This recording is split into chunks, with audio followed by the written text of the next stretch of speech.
Hola chicos, esta noche vamos a hacer algo un poco diferente. No solo aprenderemos historia, sino que nos adentraremos en ella. Les voy a pintar una imagen tan vívida que sentirán el barro salpicado en sus leggings y olerán un montón de cosas. Y sinceramente, probablemente no sobrevivan. El mundo medieval no fue diseñado para la comodidad, y sus sensibilidades modernas están a punto de ser arrojadas a las profundidades del siglo XIV. Así que, antes de que se pongan cómodos, tómense un momento para darle a me gusta al video y suscribirse, pero solo si de verdad disfrutan lo que hago aquí. También me encantaría saber desde dónde me escuchan y qué hora es allí, así que no duden en dejar un comentario con su ubicación y hora local. Ahora, atenúen las luces, enciendan un ventilador para ese suave zumbido de fondo y adentrémonos juntos en el viaje de esta noche. No llegas a la Edad Media con un suave fundido de entrada. Te dejan tirado. En un instante, oyes el zumbido familiar del ventilador de techo. Al siguiente, una cacofonía tan violenta que se siente física. Tus oídos son los primeros en delatarte. No es solo ruido, es un asalto en capas. El rugido constante y sordo de 1000 actividades humanas descontroladas.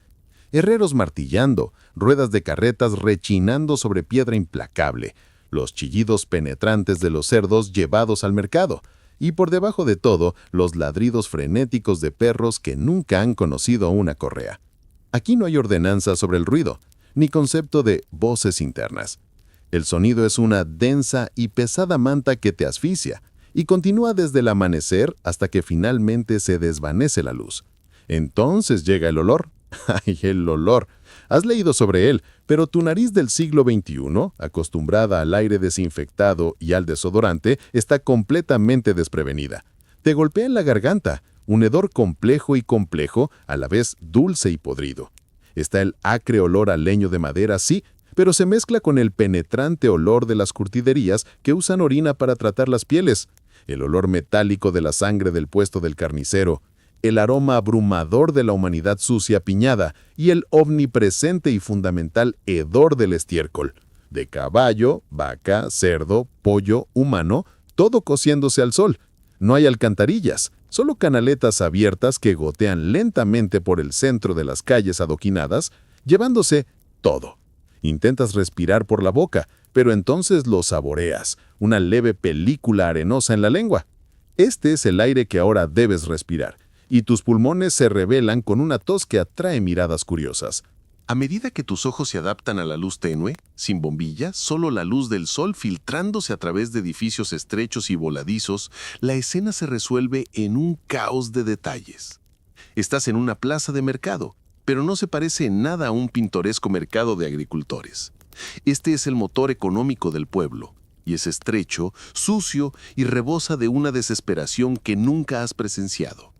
Los edificios se inclinan precariamente sobre la calle, sus pisos superiores sobresalen tanto que los vecinos casi podrían darse la mano desde ventanas opuestas, bloqueando el cielo y creando un túnel claustrofóbico. El suelo bajo tus pies no es pavimento limpio. Es una masa espesa y pegajosa de barro, materia vegetal podrida y cosas que no quieres identificar. Cada paso es una negociación cautelosa. La gente te empuja con una aspereza que se siente personal. Aquí no hay disculpas educadas. El espacio es una comodidad y tú eres un obstáculo. Tu ropa, si aparecieras mágicamente en tu pijama moderna, te convertiría en un espectáculo instantáneo. Pero incluso si estuvieras vestido apropiadamente, llamarías la atención. Tu postura, tu piel limpia, tu forma de moverte, todo grita outsider. Las personas que te rodean son más bajas, sus rostros curtidos y raguzados por una vida al aire libre y en constante trabajo. Su ropa es de lana gruesa o lino, remendada y manchada, funcional pero lejos de estar a la moda. Sus ojos no se encuentran con los tuyos con indiferencia casual. Te evalúan con una mirada aguda y práctica. ¿Eres una amenaza? ¿Un cliente potencial? ¿Un tonto al que engañar? Te sientes vulnerable de una manera que nunca te has sentido, hiperconsciente de que no hay fuerza policial a la que llamar, ni red de seguridad social. Tu supervivencia depende de tu ingenio y tu capacidad para integrarte, que ahora mismo es precisamente cero. Hablemos del hecho histórico dominante que define esta escena. La ciudad medieval era un centro de comercio especializado, gobernado por gremios que controlaban todos los aspectos de la producción. Ese panadero de ahí, metiendo una hogaza en un horno comunitario, no decidió ser panadero sin más. Formaba parte del gremio de panaderos, que regulaba el precio, el peso y la calidad del pan. Lo mismo ocurre con el carnicero, el cerero y el herrero. Estos gremios eran, en sus inicios, sindicatos, monopolios y organismos de control de calidad, todo en uno. Garantizaban los estándares, pero también reprimían la competencia. Para ti, esto significa que no puedes simplemente abrir una tienda y empezar a vender tus productos. Todo oficio es un espacio cerrado, protegido por estrictas normas y tradiciones que se han mantenido durante generaciones. Eres un intruso en un mundo profundamente estructurado. Ahora, un dato curioso para alegrar el ambiente, porque lo necesitamos, en medio de tanta suciedad, había una sorprendente preocupación por el orden público, al menos a la hora de dormir. Los pregoneros no solo servían para dar noticias, también imponían una especie de toque de queda medieval. Después de la campanada vespertina, se suponía que uno debía estar en casa. Pero lo más curioso, había leyes que prohibían gritar «caos» en la calle. El término no era un simple grito al azar, era una llamada a las armas o una señal para el caos, y gritarlo podía meterte en serios problemas. Así que, si te sientes abrumado y te tienta gritar al vacío, mejor no lo hagas. Es una de las pocas cosas por las que te arrestan más rápido que robar una barra de pan. Los historiadores aún debaten si la sobrecarga sensorial de una ciudad medieval era percibida por sus habitantes de forma tan negativa como lo sería para nosotros. Esto se conoce como el debate de la habituación. ¿Acaso los habitantes del siglo XIV simplemente no percibían el hedor y el ruido porque era lo único que conocían? ¿O les disgustaba tanto como a ti, pero no podían cambiarlo? Algunos citan registros de quejas sobre olores desagradables, especialmente cerca de curtidurías y carnicerías, lo que sugiere que sí les molestaba. Otros argumentan que lo que nosotros percibimos como suciedad era simplemente la realidad subyacente de la vida, no una fuente de angustia diaria. Para ti, sin embargo, no hay habituación. Es un asalto frontal a tus sentidos y todos tus instintos te dicen que huyas. Intentas encontrar un rincón tranquilo, pero no lo hay. Incluso el cementerio, que podría parecer un santuario, es un espacio bullicioso, con gente haciendo negocios, animales pastando y niños jugando entre las tumbas. La frontera entre lo sagrado y lo profano es tenue, casi inexistente. Ves a una mujer regateando ferozmente por un pollo, y luego santiguándose devotamente antes de entrar en la iglesia. El mundo es profundamente religioso, pero esa fe está entretejida en la cruda realidad de la supervivencia diaria, no separada de ella. Estás solo entre la multitud, desconectado de los ritmos sociales y espirituales que dan a estas personas un propósito y una comunidad. El sol está cada vez más alto y el mercado está cada vez más concurrido. Ni siquiera has pensado en comida ni agua, y el día apenas comienza. La conmoción de la llegada se está disipando, dejando solo una ansiedad sorda y palpitante.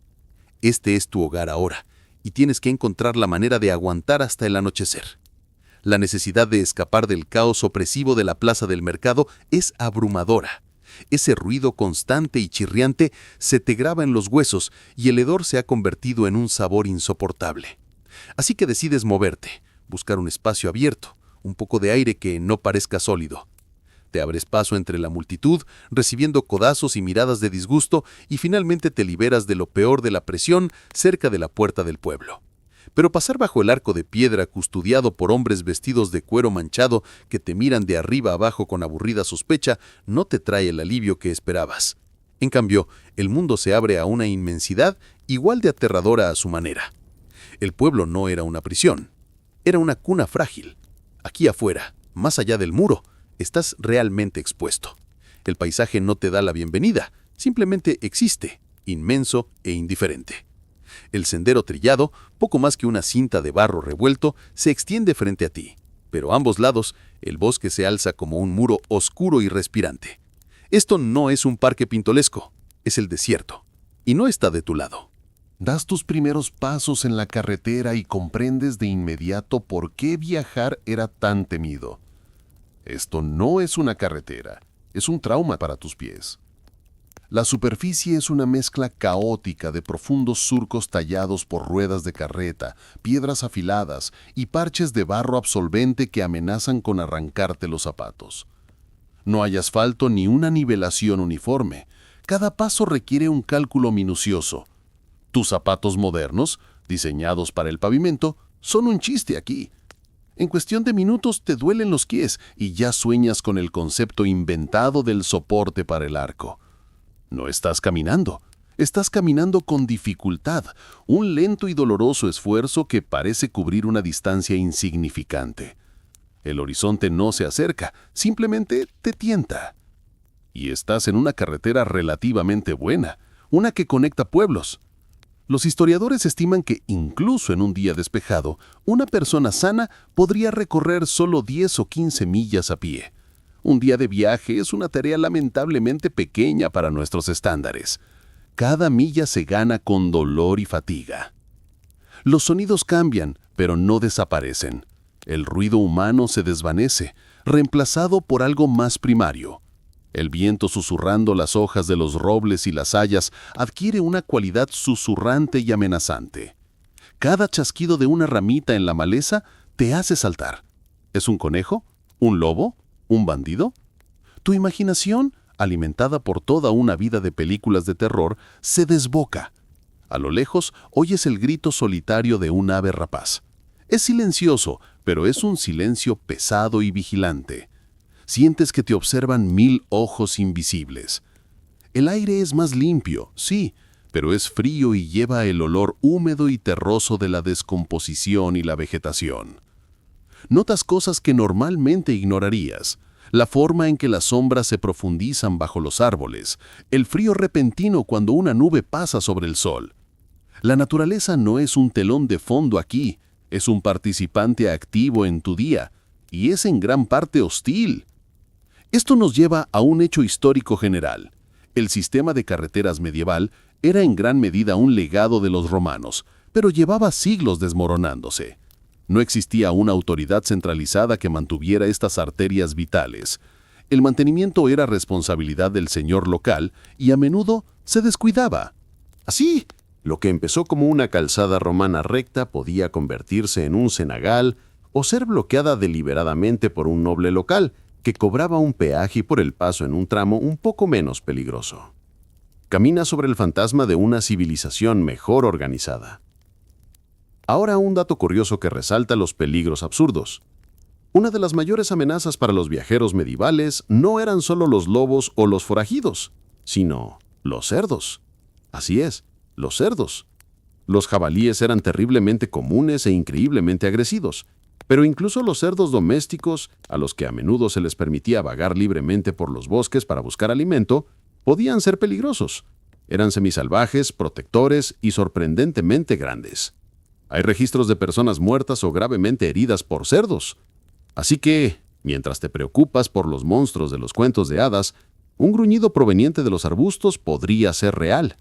Es una lección de humildad pensar que tu viaje épico podría verse truncado por un precursor del tocino furioso. Mientras caminas, el absoluto aislamiento se hace patente. No hay servicios en la carretera, ni gasolineras, ni señales que te indiquen la distancia hasta el siguiente pueblo. Estás completamente solo. Si te tuerces un tobillo, si te pierdes, si cae la noche, estás en serios problemas. El concepto de belleza escénica es un lujo moderno. Para la mentalidad medieval, el bosque era un lugar de peligro y misterio, el hogar de bestias, espíritus y hombres que habían caído fuera de la ley. Los forajidos no eran solo figuras románticas como Robin Hood, eran hombres desesperados que te matarían por tu capa y las pocas monedas que pudieras tener. El alcance de la ley se extendía solo un corto trecho más allá de las ciudades y los castillos. Aquí afuera es la ley de la garra y el cuchillo. Te encuentras caminando más rápido, tus oídos aguzando la vista por cualquier sonido que parezca fuera de lugar, tu corazón latiendo con fuerza ante cada ruido inesperado. Los historiadores aún debaten si la naturaleza salvaje medieval era tan densamente arbolada e impenetrable como solemos imaginar. Este es el gran debate sobre la cobertura forestal. Algunos académicos, basándose en análisis de polen y registros de tierras, Argumentan que para el siglo XIV importantes porciones de Europa habían sido taladas para la agricultura y que los bosques profundos y oscuros del folclore ya estaban desapareciendo. Otros sostienen que estas talas fueron irregulares y que vastos bosques antiguos aún dominaban el paisaje, especialmente en regiones como las Ardenas o la Selva Negra. Para usted, ahora mismo, el debate es académico. Ya sea que este bosque tenga 100 o 10 millas de profundidad, se siente interminable y asusante. El camino es su único vínculo con la civilización y se siente terriblemente frágil. Tu mente empieza a jugarte malas pasadas, la fatiga se instala, un cansancio profundo que hace que cada cuesta parezca una montaña. No has comido desde ayer y te duele el estómago. Tienes sed, pero el agua de los arroyos que pasas parece turbia y sospechosa. Recuerdas historias de enfermedades transmitidas por el agua y, de repente, tu obsesión moderna con el agua embotellada ya no parece tan tonta. Ves un hito más adelante, un tosco mojón de piedra, y corres hacia él, esperando buenas noticias, pero está desgastado y liso, la talla ilegible. Es un monumento a la futilidad. Una broma ligera para romper la tensión, piensas en cómo tu monitor de actividad física se descompondría ahora mismo. ¿10,000 pasos? Prueba 30,000 en una superficie que está intentando lesionarte. ¿Y tu ritmo cardíaco? Mejor ni hablemos de eso. El sol empieza a descender y la calidad de la luz cambia.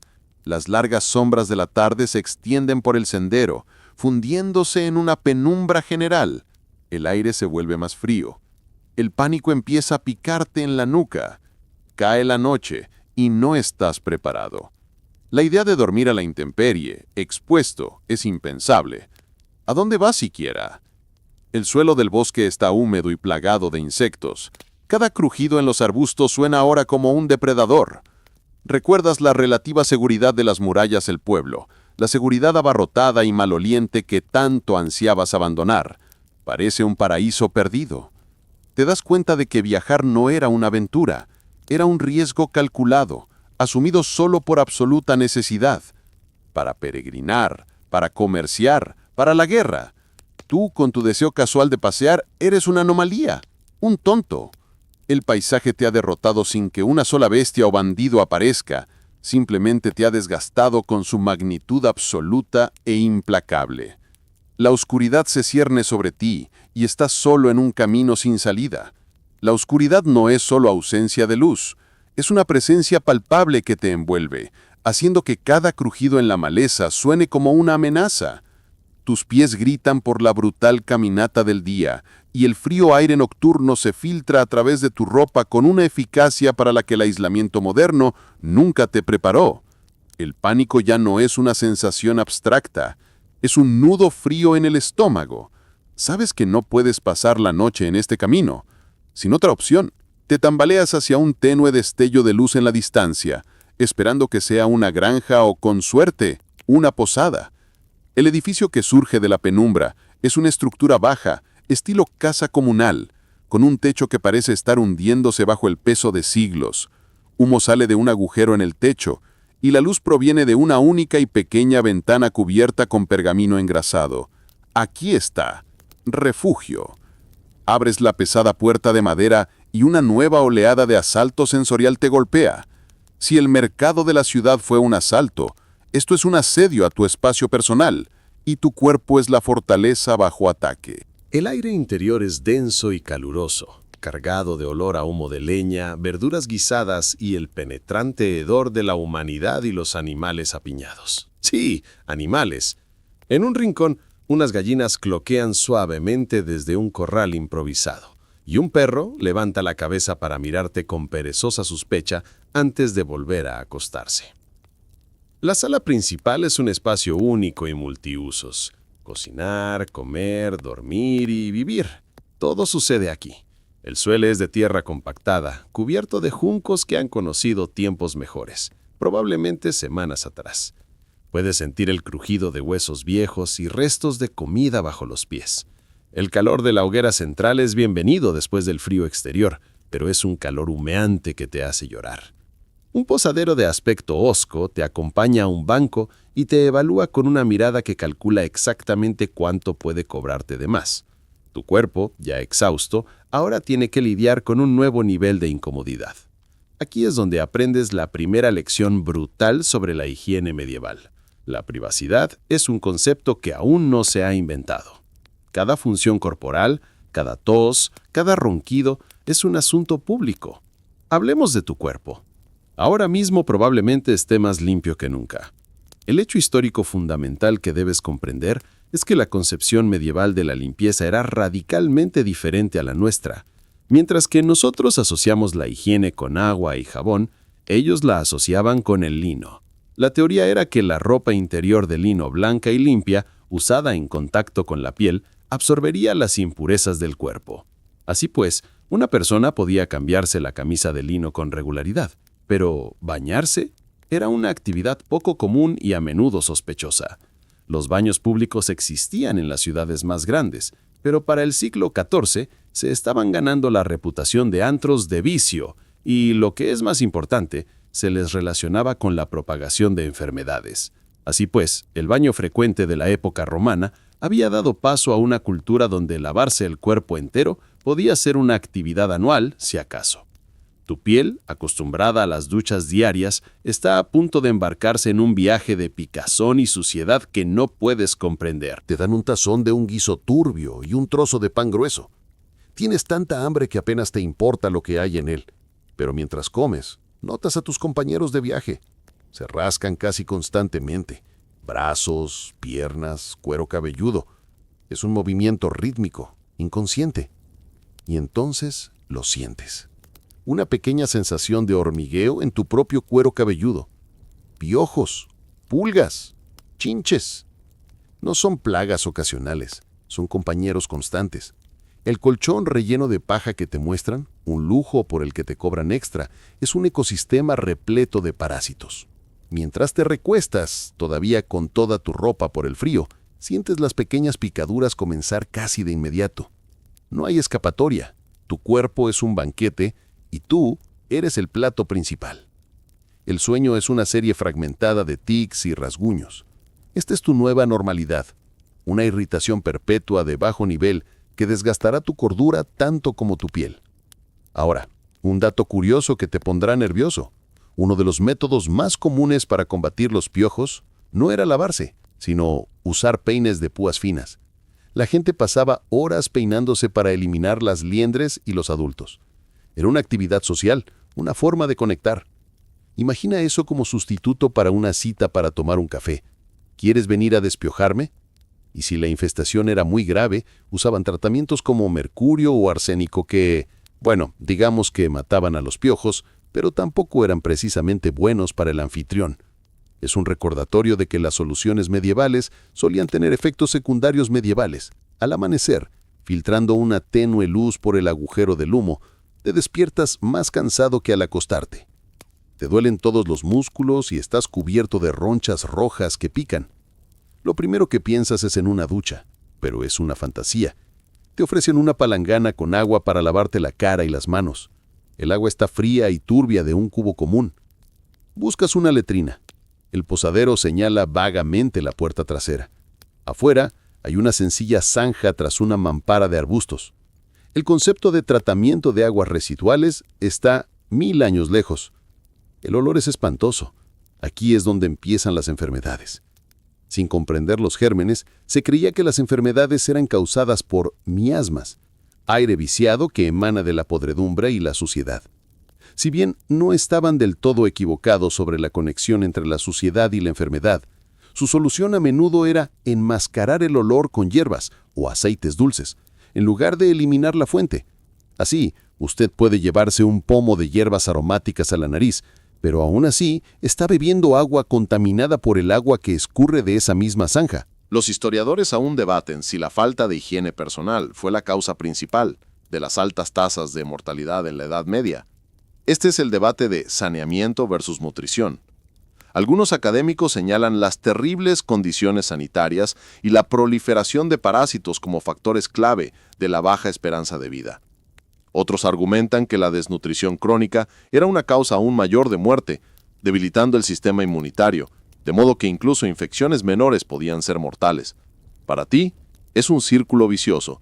La mala alimentación te deja vulnerable y la exposición constante a patógenos te asegura la enfermedad. Sientes un cosquilleo en la garganta, una ligera fiebre.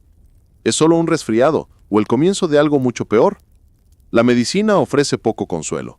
El curandero local podía recurrir a una mezcla de conocimientos herbales y sangrías, basándose en la teoría de los 4 humores. Se creía que un desequilibrio de sangre, flema, bilis negra o bilis amarilla causaba enfermedades. Así que, para esa fiebre, un barbero cirujano podía sangrar para restablecer el equilibrio, un proceso tan útil como parece. Un chiste ligero para romper la tensión, piensa en cómo reaccionaría tu médico actual. Bueno, a ver si lo entiendo. Tienes fiebre, así que vas a extraer sangre. Sí, primero necesito que firmes esta exención. Tu cuerpo está en constante asedio. Te duelen los dientes. El azúcar es un lujo para los ricos, pero el cuidado dental es inexistente. Las caries son comunes y dolorosas, y la extracción es la única solución, a menudo realizada por el mismo herrero que herra caballos. Tu dieta es monótona y deficiente en vitaminas, por lo que tu visión podría verse afectada por ceguera nocturna, y tus encías podrían sangrar por el escorbuto. Siempre tienes un poco de hambre, un poco de frío, un poco de picazón y un poco de malestar. La idea de salud, tal como la conocemos, un estado de completo bienestar físico, es un sueño imposible. Aquí, la salud es simplemente la ausencia de una enfermedad potencialmente mortal. Es un listón bajo, y uno que luchas por superar. Mientras te obligas a desayunar pan duro y cerveza ligera, más segura para beber que el agua, te das cuenta de que tu cuerpo ya no te pertenece. Es un campo de batalla, y estás perdiendo la guerra contra la suciedad, los insectos y el hambre con cada hora que pasa. El hambre que te corroe el estómago, una compañera constante desde que te despertaste con picores y fiebre en ese colchón de paja, se ha convertido en un dolor agudo y exigente. El pan duro y la cerveza floja de la posada no lograron calmarla. Así que, cuando un comerciante ambulante que conoces en el camino te ofrece la oportunidad de ganarte la comida, ayudándolo a llevar sus mercancías a una casa solariega donde se está celebrando un festín, la aprovechas sin dudarlo. La promesa de comida real, comida caliente, es un rayo de esperanza. Al acercarte a la casa solariega, una robusta construcción con entramado de madera, más grande que cualquier otra que hayas visto hasta ahora, los sonidos son diferentes del caos del pueblo. Es música, el gemido de las flautas y el redoble de un tambor mezclado con carcajadas y el tintineo de los platos. Por un momento, te animas. Esto es, piensas, el festín medieval que has visto en las películas. Hogueras crepitantes, cabezas de jabalí en bandejas, jovialidad. Pero al cruzar la puerta hacia el gran salón, te das cuenta de que te has adentrado en otra clase de prueba. El festín es un engaño, un espectáculo de abundancia que esconde 1000 nuevas formas de sufrimiento. El calor te golpea primero, una pared sólida proveniente de una enorme chimenea donde un buey entero gira en un asador, su grasa chisporroteando y goteando sobre las llamas. El salón está en penumbra, lleno de humo y ruido. Largas mesas están abarrotadas de gente, con los rostros enrojecidos por la cerveza y la luz del fuego. No te sientan con la nobleza en la mesa principal, por supuesto.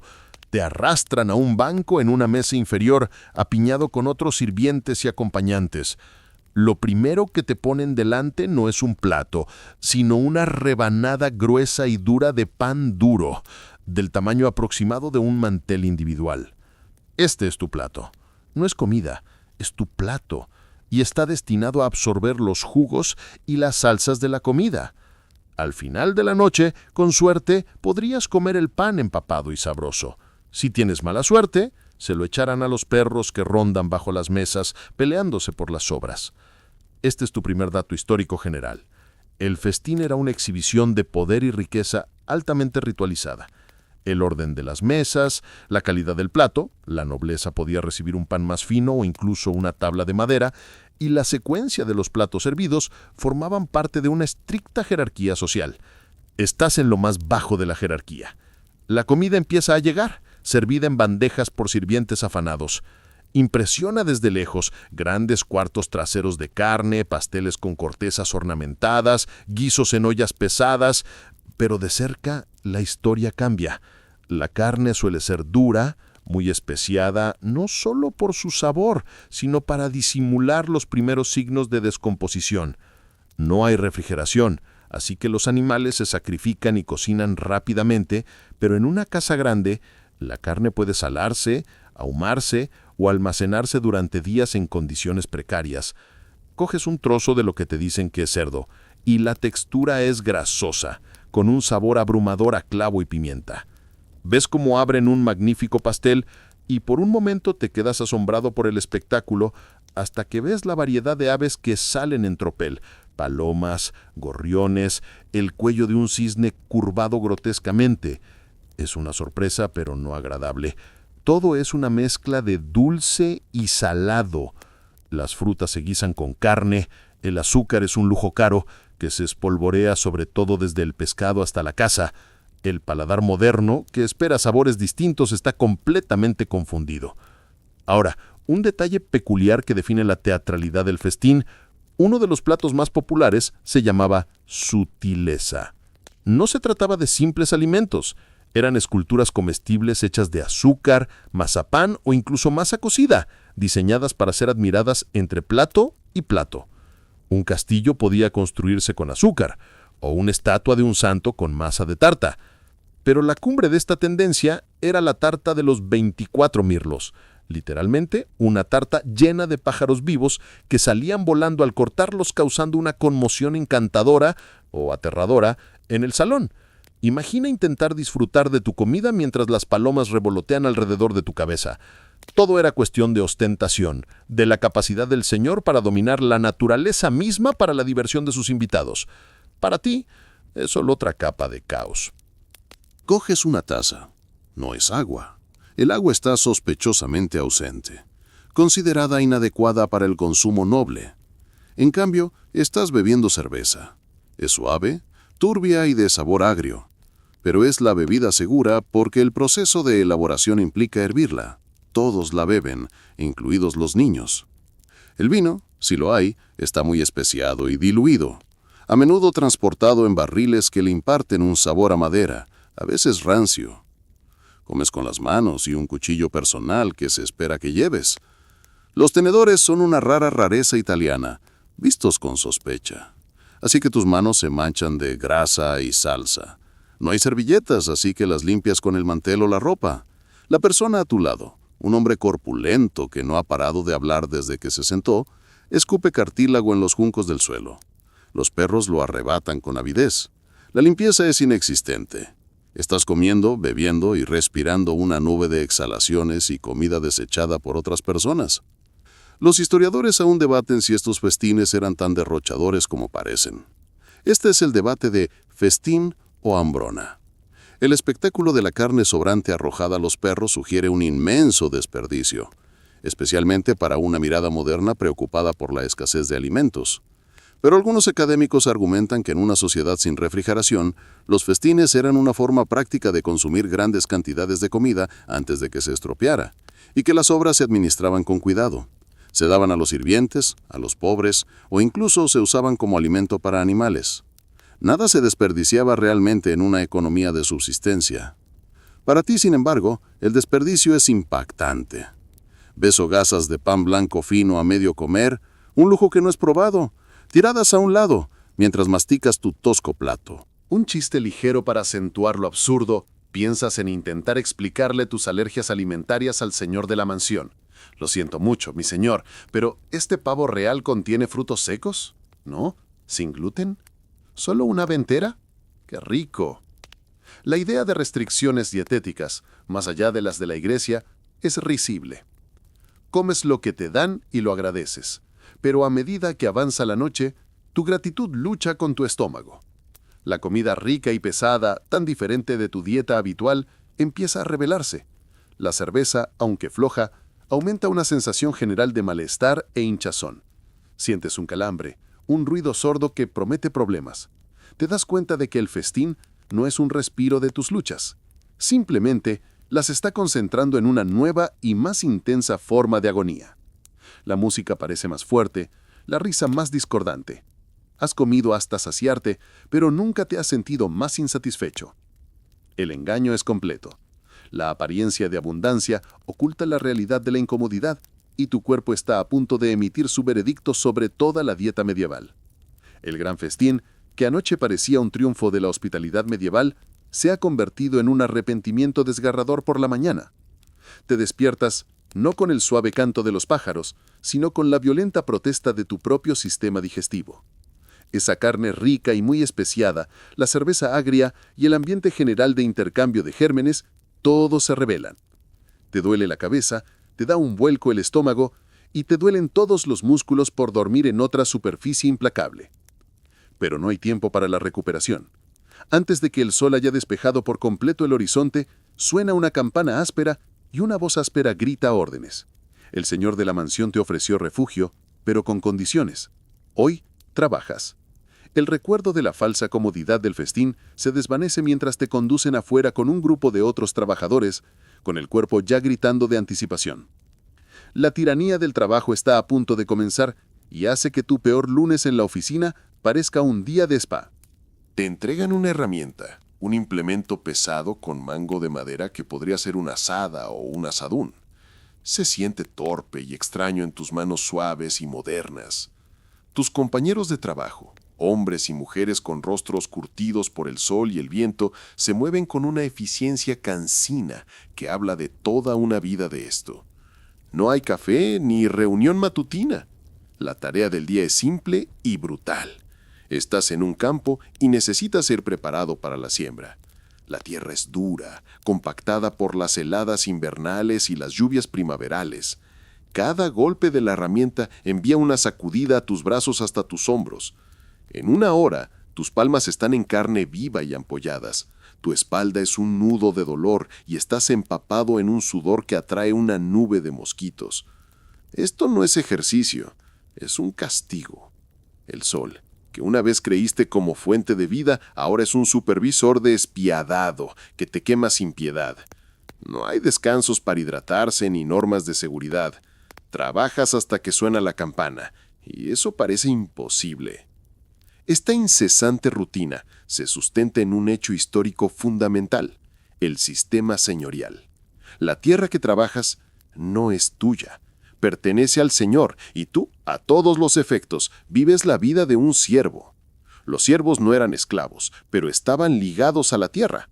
A cambio del derecho a cultivar una pequeña franja para sí mismos, debían al Señor un número determinado de días de trabajo a la semana en su heredad, la tierra del Señor. Este trabajo, llamado trabajo corbé, podía abarcar desde arar y cosechar hasta cavar zanjas o reparar caminos. No había sueldo al final de la semana. Tu pago era el mero derecho a existir en esta tierra y, con suerte, cultivar suficientes alimentos para no morir de hambre durante el invierno. El alguacil del Señor vigila, asegurándose de que nadie descuide. Tu libertad es una ilusión. Toda tu vida está programada según el calendario agrícola y cada día es una batalla contra la tierra, el clima y tu propio agotamiento. Ahora, un dato curioso que resalta la absurda especificidad del trabajo medieval. Imagina que tu trabajo del día no fuera la agricultura, sino ser un azotador para una cacería. No se trataba solo de perseguir animales, era un asunto muy organizado. El trabajo del azotador era evitar que los perros se extraviaran, azotándolos de vuelta a la manada. Lo adivinaste. Pero la cosa se pone más extraña. También existía un puesto conocido como Berner, que era responsable del cuidado y la alimentación de los perros de caza. Estos perros a menudo eran más valorados que los siervos que los cuidaban. Así que, mientras te esfuerzas en el campo, alguien más podría tener la tarea igualmente exigente de manejar una manada de caninos privilegiados. Es una lección de humildad pensar que en esta jerarquía, un buen perro de caza podría tener una vida más cómoda que tú. El ritmo es inflexible. Pasas la mayor parte del día encorvado, deservando, cavando o plantando. La idea de una jornada laboral de 8 horas es una fantasía de un futuro lejano. Trabajas desde el amanecer hasta el anochecer, con solo una breve pausa para una comida magra de pan, queso y quizá un poco de cebolla. La comes sentado en el suelo, con las manos aún cubiertas de tierra. La conversación a tu alrededor es mínima, centrada en cuestiones prácticas, el clima, el estado de la tierra, las exigencias del Señor. No hay discusión sobre la última serie de streaming ni chismes de la oficina. Tu mundo se ha reducido a este campo, este dolor y la abrumadora necesidad de seguir adelante. Un chiste para aliviar la carga. Piensas en cómo tu aplicación de fitness registraría esta actividad. ¡Felicidades! Has dado 20.000 pasos. Solo que no te has movido más de 3 metros en ninguna dirección y tu frecuencia cardíaca se ha estancado en la zona máxima durante 6 horas seguidas. Te has ganado una insignia virtual por ser el más propenso a desarrollar hernia. Los historiadores aún debaten si el campesino medieval realmente trabajaba más horas que el trabajador moderno. Este es el debate del tiempo libre. Algunos académicos, señalando los numerosos días festivos religiosos y la estacionalidad de la agricultura, argumentan que los campesinos tenían más días libres que nosotros hoy. Otros argumentan que el trabajo diario era tan exigente físicamente y la jornada tan larga durante las temporadas de siembra y cosecha que cualquier comparación carece de sentido. Cuando no trabajabas las tierras del Señor, trabajabas tu propia parcela, cuidabas a tus animales o mantenías tu choza. Para ti, ahora mismo, el debate es irrelevante. El sol es tu reloj y se mueve con una lentitud agonizante. No hay fin de semana que esperar, ni vacaciones. Solo hay trabajo, sueño y más trabajo. A medida que el día avanza, la monotonía se convierte en una forma de tortura. El mismo movimiento, una y otra vez. Tu mente comienza a entumecerse, pero tu cuerpo grita en protesta. Desarrollas una nueva apreciación por cada pedazo de pan que has comido, comprendiendo el increíble esfuerzo humano que hay detrás de cada hogaza. Las herramientas son primitivas e ineficientes. El arado que ves arrastrado por una yunta de bueyes es un pesado arado con ruedas, una mejora respecto a los modelos anteriores, pero aún requiere un esfuerzo inmenso para guiarlo. No hay máquinas ni motores. Cada gramo de fuerza proviene de los músculos, animales o humanos. La pura fisicalidad de la existencia es agotadora de contemplar. No solo estás trabajando, eres combustible para el motor de una economía de subsistencia. Finalmente, mientras el sol se esconde tras la línea de árboles, la campana vuelve a sonar. El alivio es tan profundo que es casi una sensación física. Dejas caer tu herramienta, tus manos ahora cubiertas de una nueva capa de ampollas sobre las viejas. Caminas penosamente de regreso al grupo de chozas donde viven los trabajadores, tu cuerpo moviéndose en piloto automático. No hay ducha caliente esperándote, ni silla cómoda. Solo hay un tazón de potaje, un guiso ligero, parecido a una papilla de granos y verduras, y la promesa de unas horas de sueño irregular en una cama dura antes de que todo comience de nuevo al amanecer. El festín parece de hace una vida. La tiranía del trabajo no se trata solo del dolor en tus músculos, se trata del aplastamiento de tu espíritu, la reducción de tu vida a un solo propósito repetitivo, trabajar para sobrevivir. Y mientras te desplomas en tu colchón de paja, sabes que mañana sonará la campana de nuevo y la rutina continuará, implacable e implacable. La profunda fatiga, que te duele los huesos, del trabajo de ayer te acompaña cruelmente mientras te despiertas sobresaltado, no por la suave luz del amanecer, sino por el agudo e insistente tañido de una campana. Esta vez no es la campana del trabajo, es un sonido diferente, más urgente, un grito metálico que saca a todos de sus chozas. Tu cuerpo protesta con cada movimiento, los músculos gritan en rebelión mientras te tambaleas afuera, al aire fresco de la mañana. Todo el pueblo se está reuniendo en el verde central, un terreno fangoso dominado por un gran poste de madera desgastado. Una sensación de lúgubre anticipación flota en el aire, una resignación colectiva. Esto no es una reunión espontánea, es un ritual. El alguacil en señor, el mismo hombre que supervisó tu agotador trabajo, está de pie con un par de hombres almados. Sus ojos recorren a la multitud y por un segundo aterrador, parecen clavarse en ti. Tu instinto moderno grita, ¿qué hice? Pero en este mundo no necesitas haber hecho nada específico para caer en las garras de la justicia. Solo necesitas estar presente. Hoy, estás a punto de aprender que la ley aquí no se trata de justicia, se trata de orden, y se aplica con una misericordia rápida, pública y brutalmente creativa que haría desmayar a cualquier abogado moderno. El caso es simple y su resolución es aterradoramente rápida. Un hombre de una aldea cercana es arrastrado a juicio. ¿Su crimen? Fue atrapado cazando furtivamente un ciervo en el bosque del Señor. No lo niega. Su rostro es una máscara de desesperación. No hay juicio en el sentido que entenderías. No hay jurado de pares, ni abogado defensor, ni largos argumentos. El alguacil presenta la acusación, un testigo, otro campesino con aspecto avergonzado, murmura su confirmación, y el señor, que ha salido de su mansión con aspecto aburrido, dicta sentencia. Todo el proceso dura menos de 5 minutos. La pena no es prisión. Las cárceles son para personas importantes que esperan rescate. Para un campesino, el castigo es inmediato y físico. El hombre es sentenciado a perder la mano derecha. La multitud observa en silencio. No hay indignación, solo una aceptación silenciosa y temerosa. Este es el hecho histórico dominante que estás presenciando. La justicia medieval era principalmente retributiva y disuasoria. La ley existía para proteger la propiedad, especialmente la del señor, y para disuadir a otros, dando ejemplo a los infractores. El concepto de rehabilitación está milenariamente lejos. La idea es hacer el castigo tan memorable que nadie que lo vea vuelva a considerar robar un ciervo. Mientras el herrero, el mismo que herra caballos y sacamuelas, avanza con un hacha pesada y un hierro candente para cauterizar la herida, hay que apartar la mirada. El sonido, sin embargo, es inevitable. Es un golpe sordo, espantoso, seguido de un grito que se corta en seco y luego al chisporroteo de la carne quemándose. El castigo es un espectáculo público, diseñado para ser presenciado. No basta con castigar al cazador furtivo, toda la comunidad debe verlo, olerlo y sentirlo. Aquí es donde entra en juego el curioso detalle, una extraña versión de la humillación pública, la brida de la regañona. Para las mujeres consideradas chismosas o gruñonas, un castigo común era el uso de la brida de la regañona, un dispositivo metálico similar a una máscara que se cerraba alrededor de la cabeza, a menudo con un bocado con púas que presionaba la lengua, haciendo que hablar fuera doloroso o imposible. La infractora era paseada por el pueblo, una lección ambulante y silenciosa sobre guardar silencio.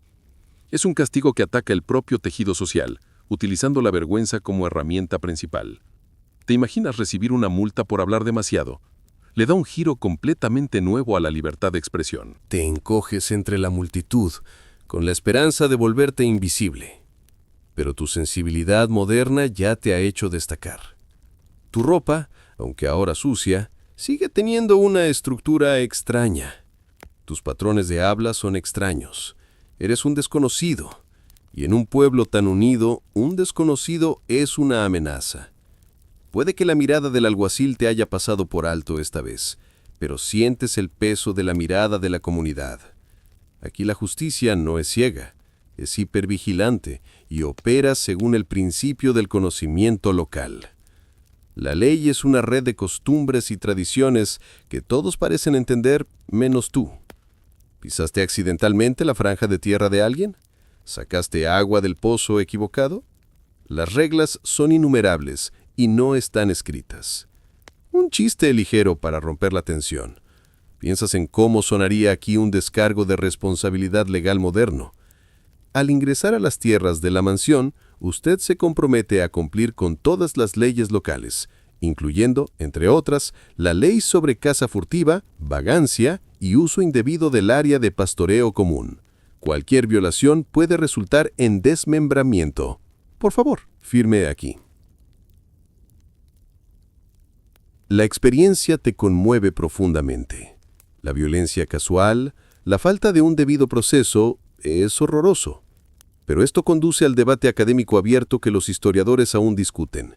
¿Fue este sistema de severos castigos públicos realmente efectivo para mantener el orden? Algunos señalan registros que muestran bajas tasas de delitos graves en algunas aldeas, lo que sugiere que el temor al castigo sí funcionó como disuasorio. Otros argumentan que la severidad simplemente ocultó el crimen o que se aplicó de manera inconsistente, a menudo reflejando los caprichos del señor local en lugar de un concepto abstracto de justicia. Por cada cazador furtivo que perdió una mano, podría haber una docena de pequeños robos que quedaron impunes porque la víctima era pobre e indefensa. Para usted el debate es académico. La lección es clara. Mantenga un perfil bajo, no llame la atención y, sobre todo, no invada las tierras del Señor. Su libertad y sus extremidades son regalos precarios. Mientras la multitud se dispersa, la lúgubre rutina del día continúa como si nada hubiera pasado. Suena la campana del trabajo y la gente regresa a los campos, pero la imagen del castigo está grabada a fuego en tu mente. Observas otros instrumentos de justicia en el pueblo, cepos y una picótane cerca del prado, donde los infractores podían ser encerrados durante días, expuestos a la intemperie y al ridículo o algo peor de sus vecinos. Para delitos menores, como vender pan de bajo peso o estafar en un mercado, las multas eran comunes. Pero para un campesino pobre, una multa podía ser tan devastadora como un castigo físico. La ley no es un escudo para el pueblo, es un arma para los poderosos. Pasas el día trabajando en el campo, pero tu mente está en otra parte. Cada vez que ves al alguacil te estremeces. El miedo constante y leve a la justicia arbitraria es una nueva capa de estrés que se suma a las dificultades físicas. Es un asedio psicológico que te hace cuestionar cada acción, cada palabra. Al final del día, no solo estás cansado, estás paranoico. Te das cuenta de que en este mundo tu cuerpo no te pertenece en más de un sentido. Puede verse obligado a trabajar, puede enfermarse, y ahora comprendes que puede ser mutilado públicamente por un simple error. El sistema judicial no es algo por lo que te muevas, es un pozo en el que intentas evitar caer. Al regresar a tu cabaña, ves al cazador furtivo siendo ayudado a salir por su familia, con el brazo envuelto en harapos ensangrentados. Su vida prácticamente ha terminado. Ahora será una carga, incapaz de trabajar. El castigo se extiende más allá del individuo, a toda la familia. Otro chiste ligero, esta vez más oscuro. ¿Te preguntas si habrá un Yelp medieval donde puedas reseñar al alguacil? Una estrella. El juicio fue rápido, pero el servicio al cliente fue deficiente. El trabajo con el hacha fue un desastre y la cauterización dejó mucho que desear. No lo recomiendo. Pero el humor resulta hueco. La realidad es demasiado brutal. Al caer la noche, el miedo no se disipa, crece en la silenciosa oscuridad. Cualquier sonido exterior podría ser el de los hombres del alguacil viniendo a buscarte. Te recuestas en tu colchón de paja, pero no te resulta fácil conciliar el sueño. Ya no solo temes al hambre o al frío, temes a la ley, una fuerza caprichosa y despiadada que puede caer sobre ti en cualquier momento. El recuerdo del grito y el chisporroteo se repite en tu mente. La justicia sin piedad está a la orden del día, y vives con el tiempo prestado, navegando en un sistema donde las reglas están escritas en un idioma que no hablas y las penas escritas en carne y hueso. El miedo paranoico del castigo público de ayer persiste como un mal sabor de boca, haciéndote sobresaltar ante cada sombra y sospechar de cada mirada. Pero mientras intentas perderte en el ritmo abrumador de otro día de trabajo en el campo, un nuevo sonido corta el aire, uno que inicialmente despierta una emoción infantil antes de convertirse en pavor. Es el tintineo metálico distante, mezclado con el ruidoso repiqueteo de cascos. Un grupo de jinetes se acerca a la mansión, y por la forma en que todos los demás dejan de trabajar y miran fijamente, sabes que es algo importante. Tu cerebro moderno, condicionado por películas y cuentos de hadas, evoca de inmediato imágenes de armaduras brillantes, banderines coloridos y héroes nobles. Por un instante fugaz, sientes una oleada de esperanza. Tal vez estos sean los buenos, los caballeros de brillante armadura que traerán justicia y orden. Pero a medida que se acercan, la ilusión comienza a desmoronarse más rápido que un viejo trincher. La realidad de la caballería y la guerra en la Edad Media está a punto de golpearte con la fuerza de una lanza en el pecho, y no es ni de lejos tan glamurosa como te han hecho creer. Lo primero que llama la atención es el ruido. El silencio romántico de una procesión caballeresca es un mito. Esto es un alboroto. Los caballos son bestias enormes y sudorosas, resoplando y pateando. Sus arneses crujen y tintinean con cada movimiento. La armadura que visten los hombres no es una única carcasa de plata pulida. Es una colección de piezas desiguales. Botas de malla que parecen pesadas y oxidadas, corazas de cuero hervido manchadas de sudor y suciedad, y yelmos que oscurecen sus rostros, haciéndolos parecer insectos metálicos impersonales. No hay pulimento brillante. Todo está opaco, rayado y práctico. El olor llega un momento después. Un potente cóctel de estiércol de caballo, lana mojada, cuerpo sin lavar y el penetrante yacre aroma del metal aceitado. Estos no son héroes prístinos, son hombres armados y peligrosos que han estado en el camino durante mucho tiempo. Y lo parecen. Sus posturas no son regias. Están cansados y tensos, sus ojos constantemente escrutando el entorno en busca de amenazas. Este es el hecho histórico dominante que debes comprender de inmediato. La imagen popular del caballero caballeroso es en gran medida una invención literaria, propagada por romances escritos mucho después. En realidad, un caballero era, ante todo, un guerrero profesional, un terrateniente obligado a prestar servicio militar a su señor. La caballeresía, como código de conducta, era un ideal a menudo ignorado en el brutal pragmatismo de la guerra y la política. Estos hombres no están aquí por la gloria, sino porque su señor los ha llamado o porque hay botín que obtener. Observas cómo desmontan con un esfuerzo torpe y gruñón.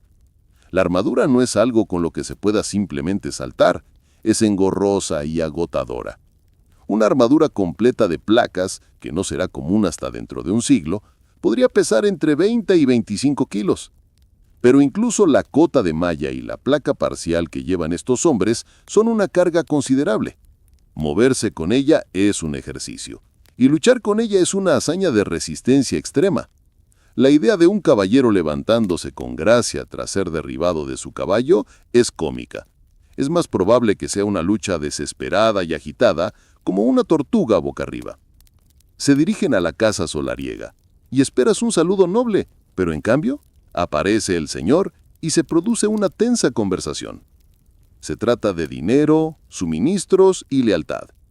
La clase caballerista estaba unida por complejos lazos feudales, pero esos lazos a menudo se veían tensados por la codicia y la ambición. Muchos caballeros eran poco más que matones con título, que usaban su poder militar para intimidar a los campesinos y ajustar cuentas con sus vecinos. La realidad dista mucho de los relatos de amor cortés y nobles aventuras.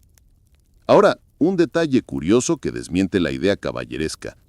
Hablemos de la situación del baño, o mejor dicho, de la falta de ella. Un caballero con armadura completa se enfrentaba a un problema muy práctico: ¿cómo responder a la llamada de la naturaleza?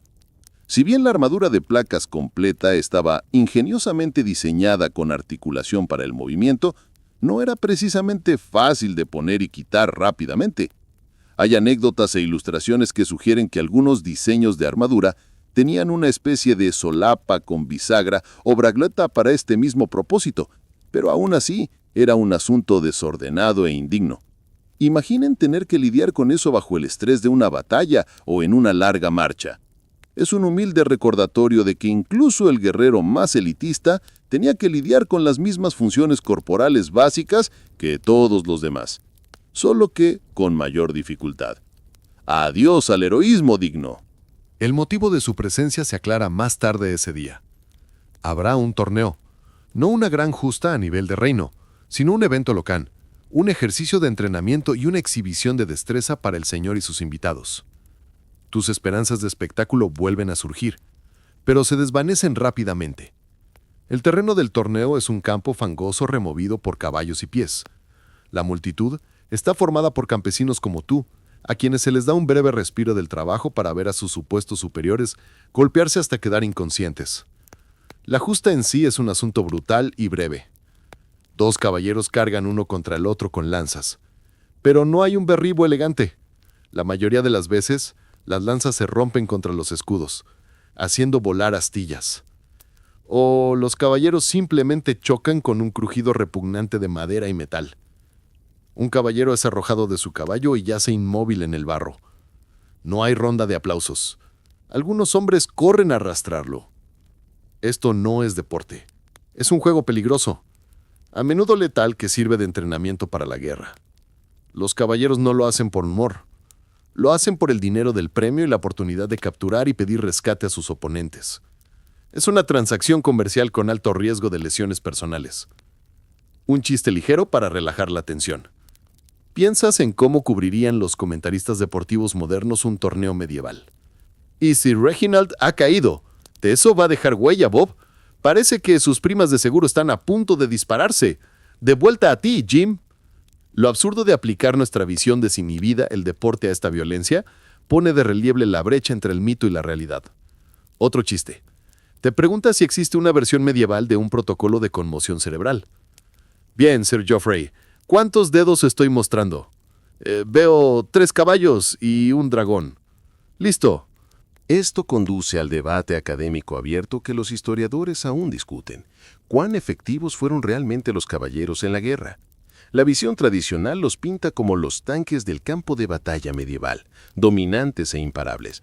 Pero los historiadores revisionistas señalan que la infantería disciplinada, los arqueros y el uso del terreno a menudo podían derrotar una carga caballeresca. La batalla de Agincourt es un ejemplo clásico, donde los arcos ingleses diezmaron a la caballería francesa. El debate gira en torno a si el dominio del caballero era más una construcción social y política que una realidad militar. ¿Eran venerados por su eficacia o porque la aristocracia necesitaba justificar su posición privilegiada?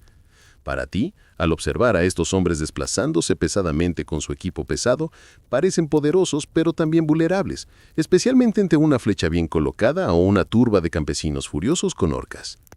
A medida que el torneo se convierte en una melee, una pelea caótica y descontrolada donde equipos de caballeros luchan a pie, se revela la verdadera naturaleza de la guerra medieval. No es elegante, es fea. Es una presión de cuerpos, los gruñidos del esfuerzo, los golpes sordos de las armas sobre las armaduras, las maldiciones y los gritos. Aquí no hay reglas de caballería, se trata de sobrevivencia. Los caballeros apuntan a los puntos débiles, se unen contra oponentes aislados y luchan sucio. El aire se llena de olor a sudor, barro y sangre. El ideal romántico del combate singular es absurdo. La guerra es un esfuerzo de grupo y es desordenada, aterradora y brutal. Ves a un caballero tambalearse, quitándose el yelmo para revelar un rostro cubierto de sangre por una nariz rota. No parece heroico, parece un atleta maltratado que ha perdido una pelea. El espectáculo termina tan abruptamente como empezó. Los ganadores recogen sus premios, los perdedores son atendidos por cirujanos rudos y los campesinos son enviados de vuelta al trabajo. Regresas a tu cabaña con la mente aturdida. La ilusión de la caballerosidad se ha hecho añicos. Estos caballeros no son guardianes de la justicia, son una élite violenta, una parte necesaria de la estructura de poder del Señor, pero no necesariamente las figuras nobles de leyenda.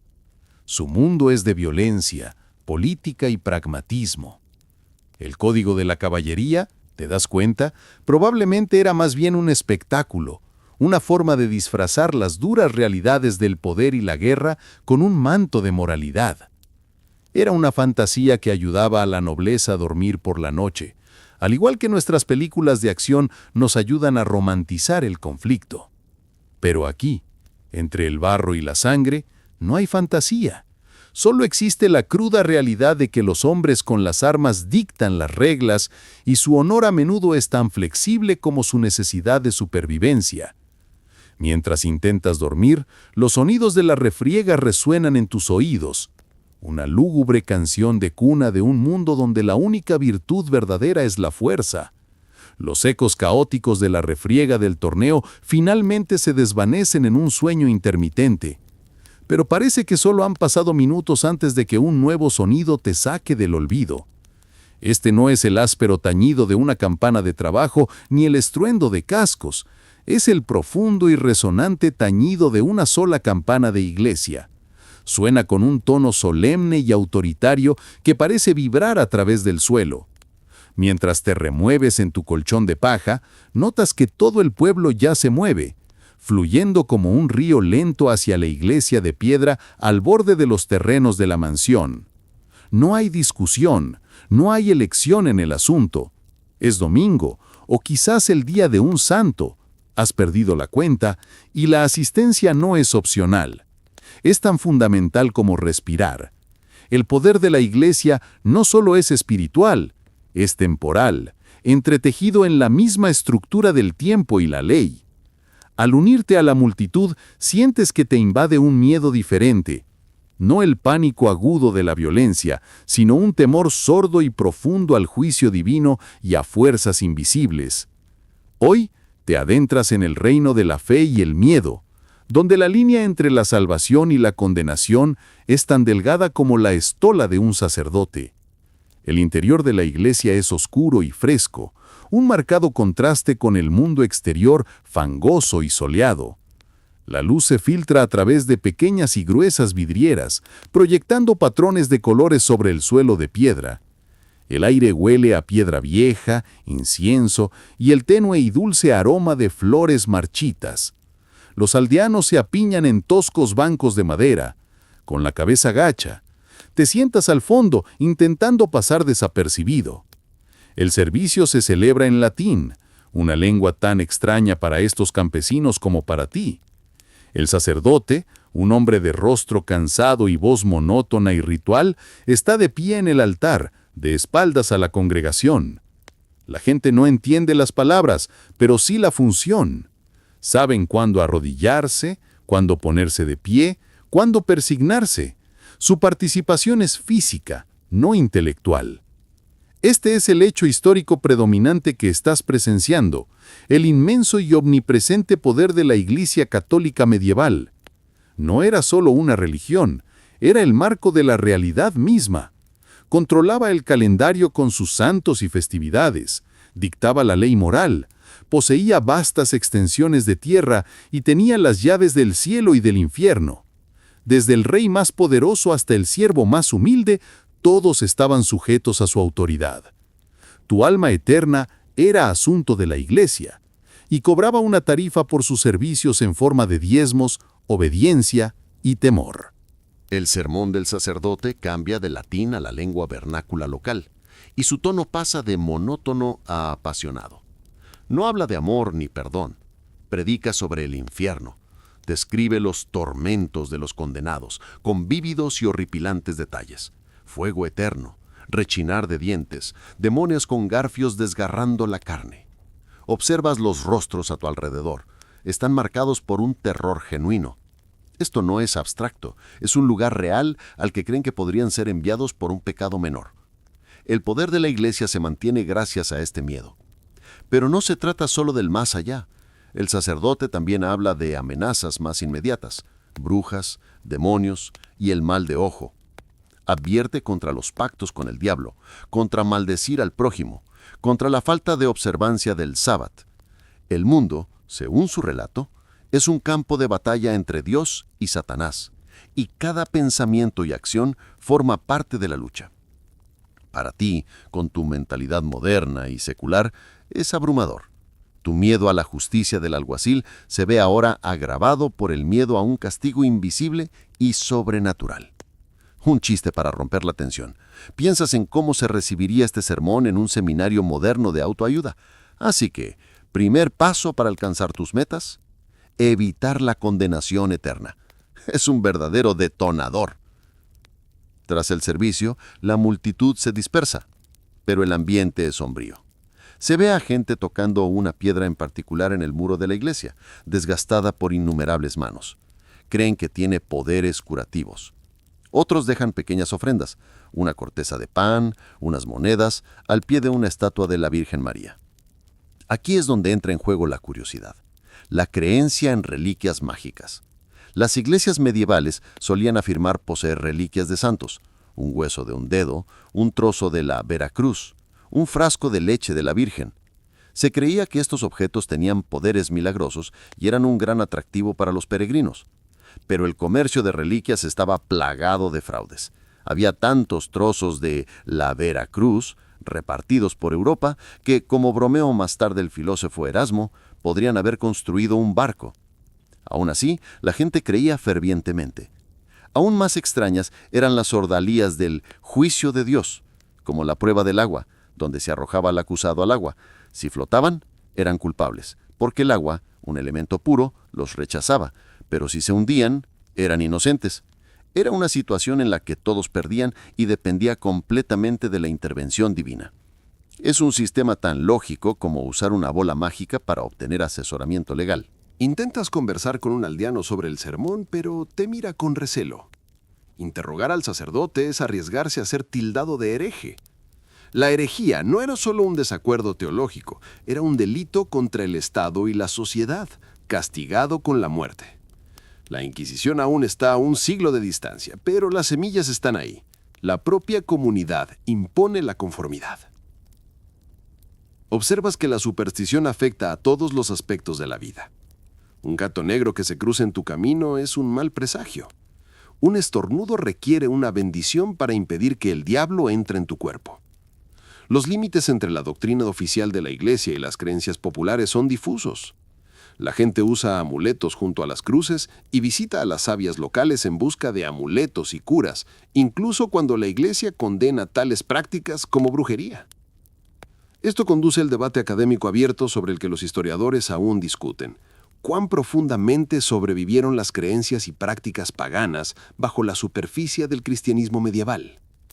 Algunos historiadores argumentan que la Iglesia logró convertir a las masas y que lo que consideramos paganismo es simplemente folclore cristiano. Otros sostienen que las antiguas creencias en espíritus, hadas y dioses domésticos persistieron durante siglos, simplemente absorbidas y renombradas dentro del marco cristiano. Para el campesino del campo, probablemente no importaba. Cubrieron todas sus necesidades, rezando a un santo mientras colgaban una herradura sobre su puerta. A medida que avanza el día, presencias un suceso que cristaliza esta mezcla de fe y miedo. Un niño del pueblo ha enfermado con fiebre. Los padres no llaman al médico, sino al sacerdote. Este viene, rocía agua bendita y reza, pero la madre también desliza una bolsita de hierbas bajo la almohada del niño, un remedio heredado de su abuela. No hay contradicción en su mente. Usa todas las herramientas a su disposición para combatir la enfermedad que cree que podría ser causada por un desequilibrio natural o por una influencia demoníaca. La medicina y la magia están entrelazadas. La idea de los gérmenes es de siglos atrás. La enfermedad es un castigo de Dios, una prueba de fe o la obra de espíritus malignos. Otra broma ligera. ¿Te imaginas intentando explicarles el resfriado común? No es un demonio, es un rinovirus. Toma esta vitamina C. Probablemente te quemarían en la hoguera por hablar de virus invisibles. Al anochecer, el miedo se ha vuelto palpable en la atmósfera. Al caer la noche, el mundo se siente diferente. Los bosques no solo están llenos de lobos, están llenos de espíritus. El viento no es solo viento, podría ser el susurro de los muertos. Cada sombra encierra un peligro potencial. La campana de la iglesia repica, anunciando el toque de queda, y la gente se apresura a entrar, cerrando sus puertas no solo contra ladrones, sino contra las cosas que hacen ruido en la noche. La iglesia proporcionó un marco para comprender el mundo, pero también amplificó sus terrores. Te quedas en tu cabaña, escuchando los sonidos de la noche, y cada crujido de una rama de árbol suena como un paso, cada ulular de un búho como una advertencia. La seguridad que dabas por sentada en el mundo moderno, la idea de que el universo se rige por leyes naturales predecibles, está ausente aquí. El mundo está vivo con intenciones caprichosas y la mayor parte es hostil. Un último chiste para conciliar el sueño. Piensas en cómo funcionaría una película de terror medieval. El villano no es un tipo con máscara, es una vaga sensación de incompetencia espiritual y la amenaza constante del fuego eterno. Clasificación PG-13 por terror temático y herejía leve. Pero el humor resulta hueco. El miedo es real. La iglesia ofrecía esperanza, pero exigía un precio de vigilancia y ansiedad constantes. Tu día comenzaba con la campana que te llamaba a la salvación y terminaba con el temor por tu alma. El poder de la fe es inmenso, pero la sombra del miedo que proyecta es más larga y fría que cualquier noche.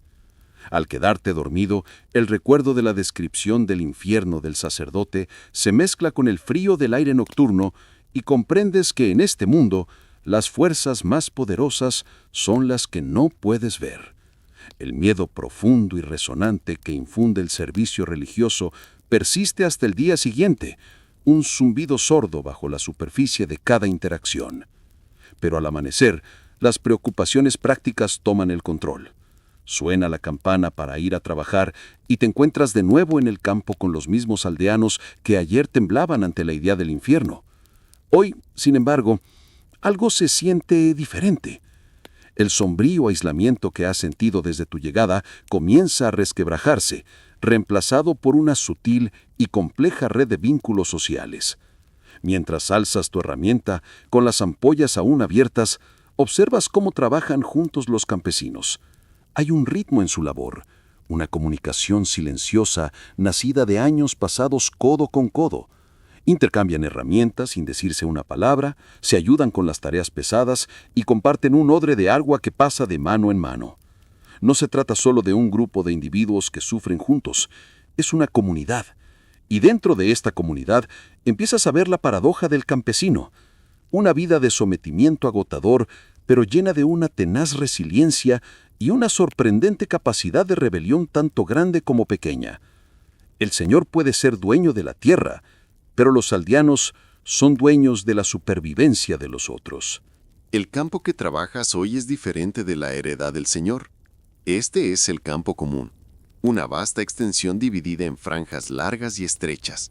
Cada familia campesina tiene unas cuantas franjas repartidas, un sistema diseñado para garantizar que todos recibieran una mezcla de tierra buena y mala.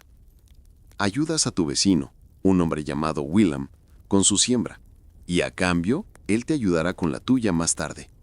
Este es el hecho histórico principal del sistema de campo abierto. La tierra de la aldea se administraba de forma comunitaria. Las decisiones sobre cuándo arar, cuándo plantar y cuándo dejar la tierra en barbecho, las tomaba la aldea en su conjunto, a menudo en una reunión presidida por los campesinos de mayor edad. Había normas estrictas sobre el pastoreo de animales en las tierras comunales después de la cosecha, y todos tenían derecho a recoger leña del bosque común. Era un delicado equilibrio entre el esfuerzo individual y la responsabilidad colectiva. Para ti, es una revelación.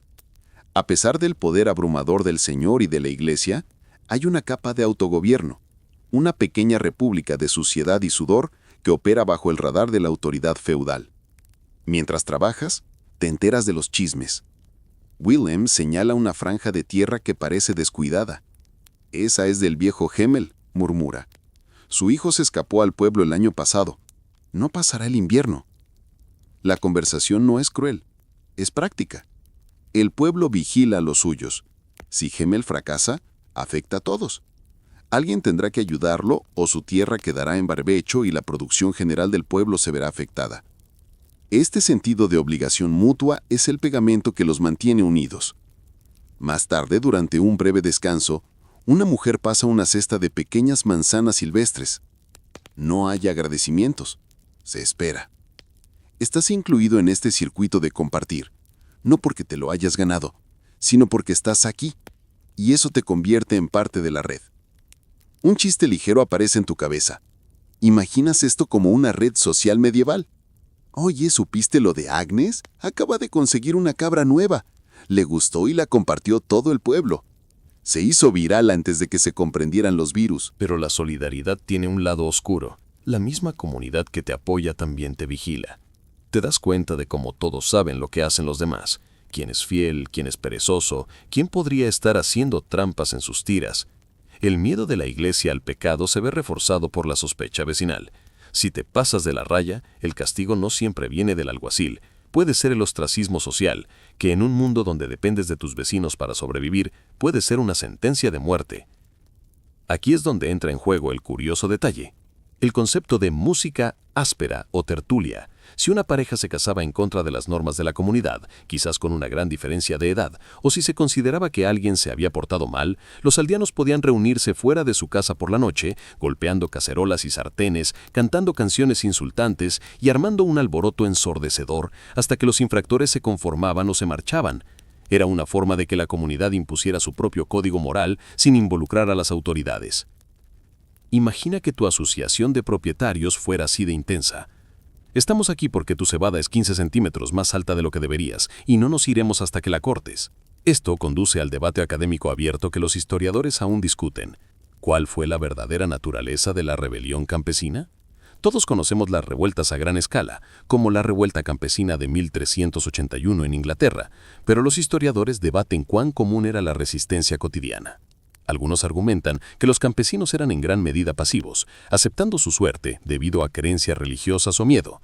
Otros, como el historiador James C. Scott, defienden el concepto de armas de los débiles, actos constantes de desafío a pequeña escala que pasaban desapercibidos. Esto incluía cosas como trabajar lentamente en las tierras del Señor, cazar furtivamente animales de su bosque, esconder grano para evadir impuestos o simplemente chismear sobre la incompetencia del señor. Estas no fueron revoluciones dramáticas, sino una resistencia diaria y demoledora que sopavó la autoridad del señor. Para ti, al observar a Willem guiar sutilmente el arado para tomar un giro ligeramente más amplio en la franja común de la aldea en comparación con la del señor, lo ves en acción. Es un dedo medio silencioso y colectivo hacia el sistema. La jornada laboral termina, y en lugar de que todos se dispersen a sus cabañas, hay una reunión en el área común. Se enciende una fogata y alguien saca una simple flauta de madera. Se canta canciones ásperas y emotivas que cuentan historias de héroes legendarios o se quejan de las dificultades de la vida. Los niños juegan con una cuerda anudada y un palo. Durante unas horas, el peso del trabajo y el miedo se alivia. Esta es la otra cara de la paradoja, la capacidad de encontrar alegría en las cosas más pequeñas. Las festividades y festividades impuestas por la Iglesia se convierten en excusas para la celebración comunitaria, una válvula de escape para la frustración contenida. Te ves arrastrado a un baile, un círculo simple y zapateante que te deja sin aliento y riendo. Es la primera risa genuina que has tenido desde que llegaste. Otra broma ligera. ¿Piensas en cómo esto se compara con un ejercicio moderno de trabajo en equipo?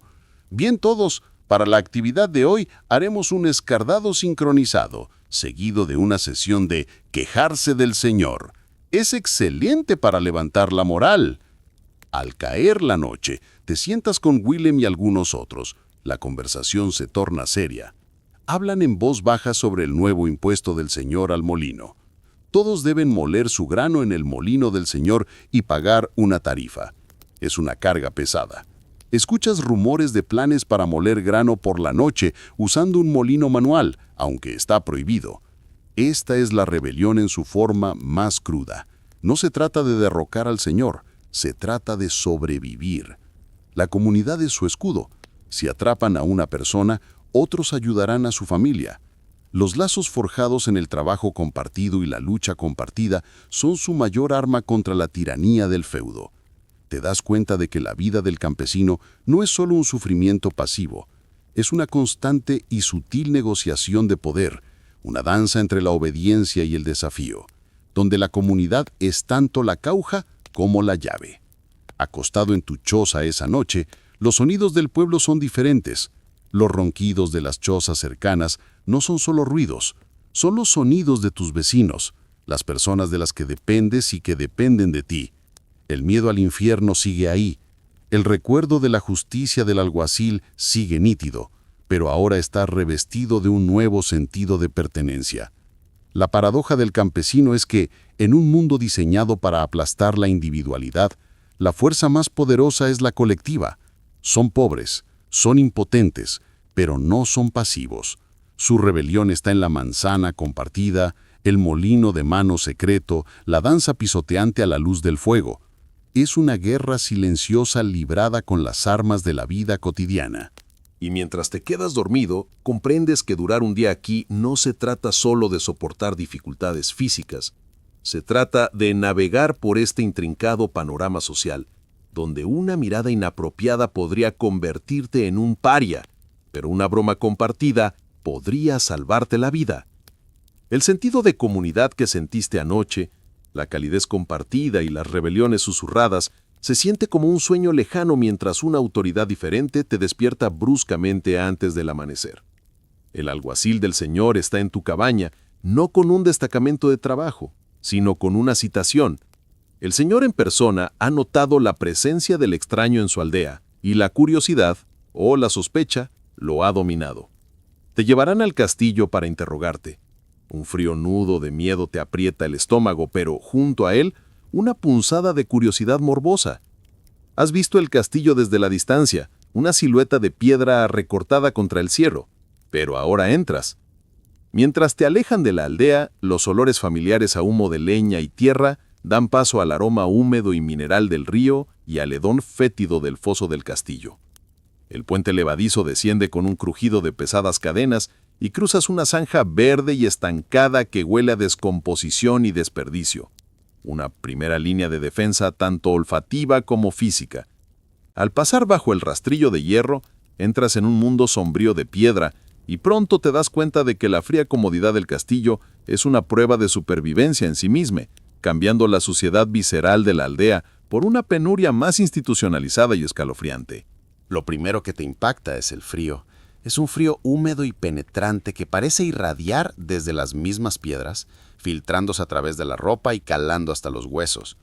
No hay calefacción central ni un aislamiento acogedor. El gran salón por el que te conducen es vasto y cavernoso. Un gran fuego ruge en la chimenea, pero su calor es un fenómeno local, apenas rozando el frío que frota en el aire a más de 1 metro de distancia. Tu aliento se empaña ante tu cara. Las paredes de piedra están desnudas, salvo por algunos tapices, que poco ayudan a suavizar la crudeza del ambiente. No son solo un adorno, son una forma primitiva de aislamiento, y se mueven ligeramente con las corrientes de aire, haciendo que las sombras bailen de una manera que te engaña la vista. El suelo está cubierto de juncos, pero aquí los cambian con más frecuencia, por lo que el olor es menos a descomposición y más a hierbas como la salvia y la lavanda, esparcidas para disimular los olores. Es una mejora, pero no puede ocultar la humedad subyacente. Este es el hecho histórico general que estás experimentando. Los castillos eran fundamentalmente estructuras militares, diseñados para la defensa, no para la comodidad. Los gruesos muros estaban destinados a resistir las máquinas de asedio, no a proporcionar una vida acogedora. Las pequeñas ventanas eran para los arqueros, no para la luz del sol. La vida en el interior solía ser oscura, con corrientes de aire y un frío insoportable durante la mayor parte del año, incluso para la nobleza. El señor y su familia podían tener aposentos privados, pero incluso estos eran espartanos para los estándares modernos. Te llevan a una antecámara más pequeña donde te espera el señor. Está sentado en una silla de respaldo alto rodeado de algunos de sus caballeros. El interrogatorio es breve y superficial. ¿De dónde eres? ¿A qué te dedicas? Tus respuestas vagas y confusas te marcan como una rareza, pero no como una amenaza inmediata. El señor, un hombre con un rostro cansado que refleja el de su sacerdote, parece menos interesado en ti que en la distracción que le proporcionas. Te despide, pero no te envían de vuelta a la aldea. En cambio, te ponen a trabajar dentro de los muros del castillo. Tu primera tarea: ayudar a cuidar el fuego en el gran salón. Es un trabajo interminable. El combustible es una preocupación constante. Se talan bosques a kilómetros de distancia para satisfacer el insaciable apetito del castillo por la madera. Te enteras de que un castillo podría consumir hectáreas de bosque en un solo año solo para calentarse y cocinar. La idea de una huella de carbono sería ridícula aquí. La huella de supervivencia es lo único que importa. Ahora, un dato curioso que resalta los aspectos prácticos de la vida en un castillo. Hablemos del retrete. Este es el baño medieval, una fascinante obra de ingeniería. Esencialmente una pequeña habitación empotrada en el muro exterior con un asiento de piedra y un conducto que baja directamente al foso o a una fosa séptica. El nombre retrete proviene del francés túnicas de guardia, porque el espacio también se usaba para guardar ropa, ya que el amoníaco de la orina ayudaba a repeler las polillas. Así que uno hacía sus necesidades mientras su mejor túnica colgaba cerca, recibiendo un nuevo tratamiento químico. Es una habitación multiusos que deja en ridículo a los baños modernos en términos de eficiencia, aunque no de comodidad. Eso sí, no mires hacia abajo y espera una corriente de aire fuerte que suba. Mientras cumples con tus deberes, observas que la estratificación social es aún más pronunciada aquí que en el pueblo. El señor y su familia están en la cima, luego los caballeros, luego los hombres de armas y luego un sinfín de sirvientes, cocineros, mozos de cuadra, lavanderas. ¿Y tú? Cada uno tiene su lugar, y el movimiento entre estos rangos es casi imposible. El castillo es un microcosmos del mundo feudal, una jerarquía vertical albergada dentro de muros verticales. El ruido también es diferente. En lugar de los sonidos abiertos del pueblo, los sonidos aquí están contenidos y amplificados por la piedra. El ruido metálico de las armaduras en el patio, el eco de los pasos en las escaleras de caracol, el murmullo constante de voces rebotando en las superficies duras. Es desconcertante. Un chiste ligero para aliviar la tensión, piensas en cómo un castillo medieval se comercializaría hoy como una casa para reformar. Encantadora casa de piedra del siglo XII para reformar. Conserva un retrete original, una estructura impecable y un ambiente acogedor con corrientes de aire. Necesita un poco de cuidado. Con foso para mayor privacidad. Tu siguiente tarea es ayudar en la cocina. Un edificio separado para reducir el riesgo de incendio. Es un caos organizado, con enormes calderos hirviendo a fuego lento sobre fogatas. El calor es intenso, un cambio bienvenido respecto al salón, pero humea y es peligroso. Te ponen a trabajar girando un asador donde se asa un gran trozo de carne. Es un trabajo pesado y monótono, y el calor es sofocante. Ves los restos de las comidas que se están preparando. No solo las carnes habituales, sino también platos más exóticos como pavo real y cisne, con sus plumas guardadas para exhibirlas. El personal de cocina trabaja con una eficiencia frenética, sabiendo que servir la comida del señor tarde o fría podría significar un castigo. Esto conduce al debate académico abierto que los historiadores aún discuten. ¿Cuán cómoda era la vida diaria de la nobleza en sus castillos? La visión tradicional, alimentada por las pinturas románticas, es de festines lujosos y cálidas chimeneas. Pero los historiadores revisionistas señalan evidencia de registros de castillos y hallazgos arqueológicos que sugieren que incluso los ricos vivían en relativa incomodidad. La humedad constante provocaba reumatismo, el humo de los incendios causaba problemas respiratorios, y la falta de luz solar contribuía a las deficiencias de vitamina D. El debate se centra en si hemos sobreestimado el lujo de la élite medieval basándonos en algunos casos excepcionales. Para ti, sudando en la cocina o tiritando en el recibidor, la respuesta parece clara. La comodidad es un término relativo, y aquí nadie está cómodo. Al caer la noche, te asignan un lugar para dormir. No estás en el gran salón con los sirvientes, sino en una habitación tipo cuartel con los hombres de armas. Es una habitación estrecha con colchones de paja en el suelo. No hay ventanas, solo aspilleras que dejan entrar ráfagas de aire frío. La habitación está abarrotada y el aire huele a sudor y cuero. Te dan una fina manta de lana.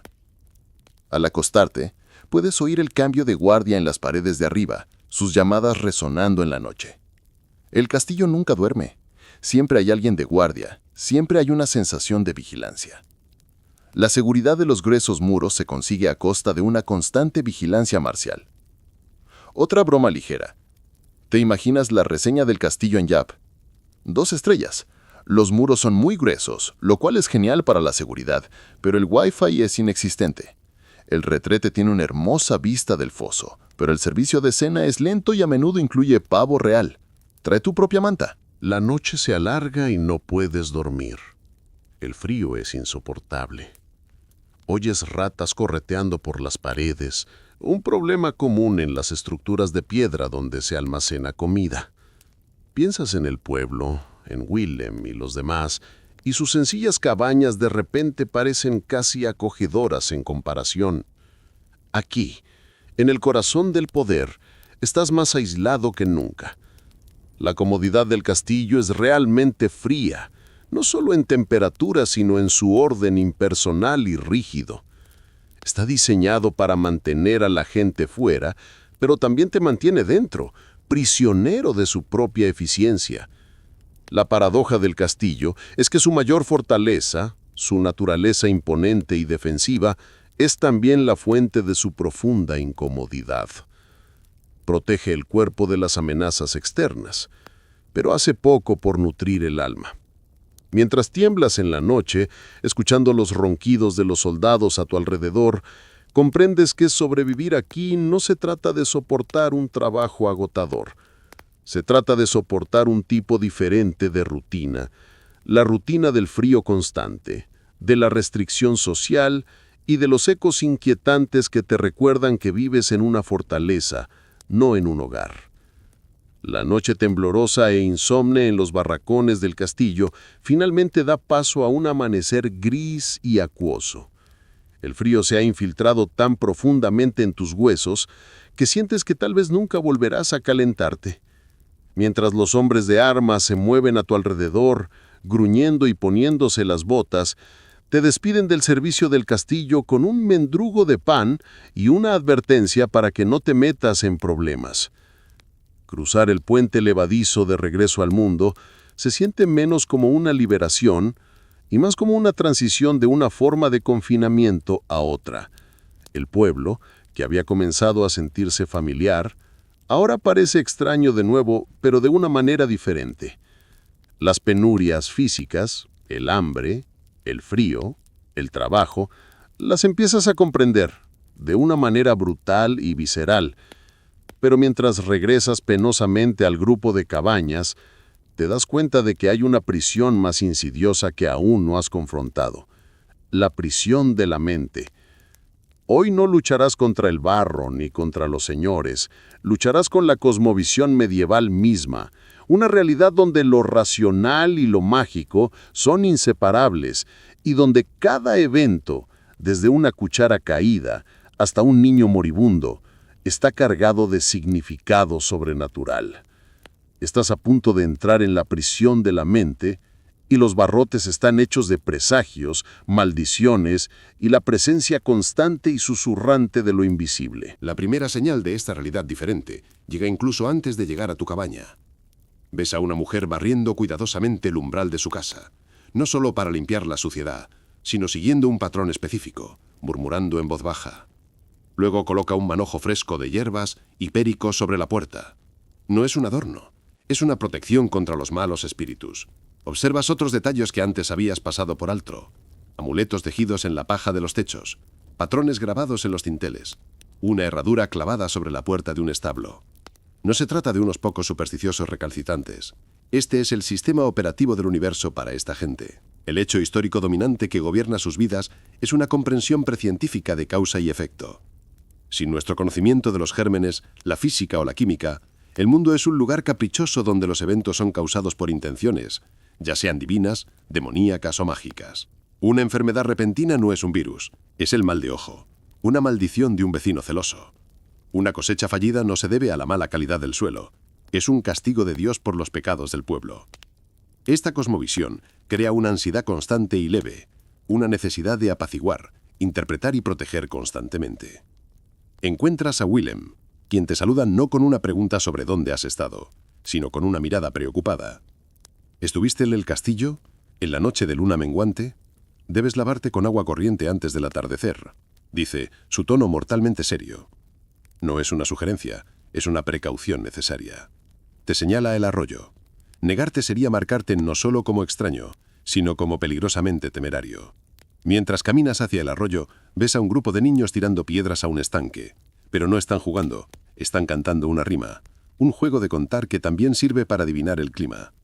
Todo tiene un doble sentido. El mundo es un texto para ser leído por señales, y todos son intérpretes frenéticos y aficionados. Un chiste ligero surge en tu mente. Imaginas una aplicación meteorológica medieval. Pronóstico para hoy. Alta probabilidad de castigo divino con influencias demoníacas dispersas. Si un gato negro se cruza en tu camino, prepárate para la lluvia. O la peste. Es un poco ambiguo. Un chiste ligero para romper la tensión. Piensa en cómo le explicarías un rastreador de sueño a un campesino medieval. Entonces, este pequeño dispositivo en mi muñeca me dice que solo dormí un 30% anoche debido a una visita demoníaca. También dice que mi frecuencia cardíaca en reposo estaba elevada debido al miedo existencial. Bastante genial, ¿verdad? Probablemente pensarían que era brujería. Otro chiste. Si la época medieval tuviera Yelp para posadas, las reseñas serían desastrosas. Una estrella. La cama estaba llena de piojos, la cerveza estaba agria y estoy bastante seguro de que la sombra en la esquina era siniestra. No lo recomiendo a menos que te gusten ese tipo de cosas. Cuando suena la campana del trabajo, anunciando el inicio de otro día, sientes un profundo cansancio que nada tiene que ver con la fatiga física. Es el cansancio del espíritu. Has aprendido que aquí sobrevivir no se trata de un gran gesto, se trata de 1000 pequeñas aquiescencias. Se trata de aceptar la suciedad, el dolor, la injusticia y el miedo como algo normal. Se trata de silenciar esa parte de ti que clama por limpieza, justicia y razón. para sobrevivir un día en la época medieval. Tienes que desprenderte de tu yo moderno poco a poco. Tienes que acostumbrarte a la incomodidad, ser indiferente a la desigualdad y crédulo ante lo sobrenatural.